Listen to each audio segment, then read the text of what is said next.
uncle কেনেকুৱা লাগিছে আপোনাৰ এয়া আপোনাৰ দোকান ন আৰে হাঁহি কিয় আছে ইমান আৰে নহয় লাইভ ভিডিঅ' নহয় এইটো দিয়ক আংকলৰ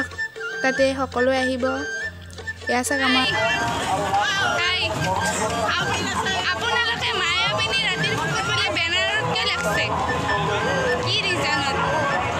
কি ৰিজনত লাগছে এইটো মানে বেনাৰ কেনত মায়াবিনী ৰাতিৰ বুকুত বোলে জয় জুবিন দা বুলি কওক জাষ্টিছ ফৰ জুবিন গাৰ্গ লিখি দিব কাৰণ অসমততো জানেই আপোনালোকে